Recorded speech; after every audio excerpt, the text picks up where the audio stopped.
નમસ્કાર, આપ જોઈ રહ્યા છો નેશન પ્લસ ન્યૂઝ. હું છું આપની સાથે હેતલ ભગત.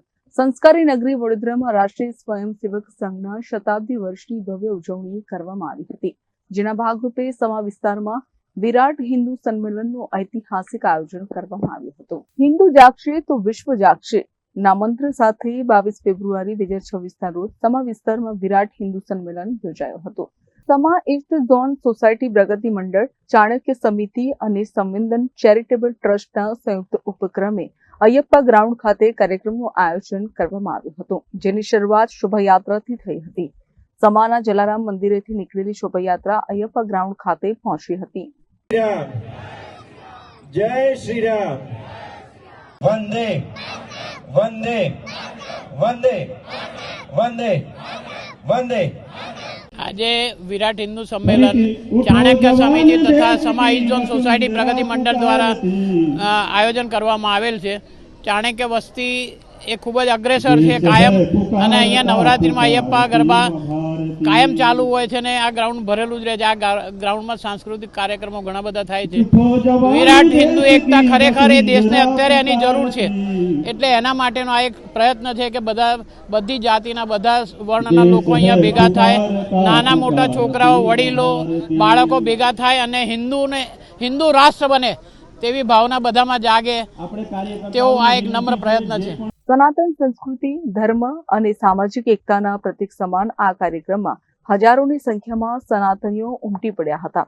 આ કાર્યક્રમમાં ખ્યાતનામ વક્તા જય વસાવડા, ભાગવત કથાકાર પ્રદીપ શાસ્ત્રીજી તથા બીડવંજન હનુમાનજી મંદિરના મહંત હર્ષદગીરી ગોસ્વામી સહિતના મહાનુભાવો પણ ઉપસ્થિત રહ્યા હતા, જેમણે પોતાના સંબોધનથી લોકોમાં હિન્દુ ચેતના જાગૃત કરી હતી.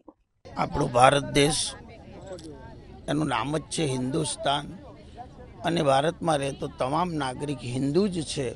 પરંતુ જે આપણે થોડીક આપણી સંસ્કાર, સંસ્કૃતિ અને સંસ્કૃત આ ત્રણેયને જે ભૂલ્યા છે, આપણે એને એક જાગૃત કરવા માટે આવું એક વિરાટ સંમેલન કરી અને આપણે એ દર્શન કરાવવા માગીએ છીએ કે આ ભારતમાં રહેતા તમામ લોકો નાગરિક, તમે હિન્દુ છો, એકતાથી રહો.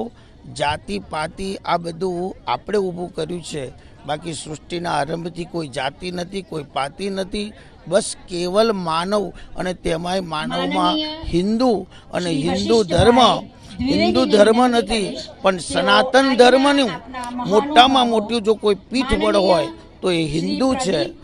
અને હિન્દુની વ્યાખ્યા જે છે કે હિંસાથી જે દુભાય એ જ હિન્દુ છે, અને હિન્દુ એકતાને જ માને છે અને એકતા એક થઈને રહે એવી ભગવાનને પ્રાર્થના કરીએ. એ માટે આ જાગૃતિનો આ એક પ્રસંગ છે, અને તમામ હિન્દુ પોતાના ધર્મને સમજે એવી ભગવાનને પ્રાર્થના. કેમેરામેન નવનીત પરવાની સાથે Chirag Patel, nation plus news, Vadodara. સમાચારોના સતત અપડેટ મેળવવા માટે અમારી નેશન પ્લસ ન્યૂઝની યુટ્યુબ ચેનલને સબસ્ક્રાઇબ કરો, બેલ આઇકન દબાવો અને જોડાયેલા રહો ફેસબુક, ઇન્સ્ટાગ્રામ અને ટ્વિટર પર.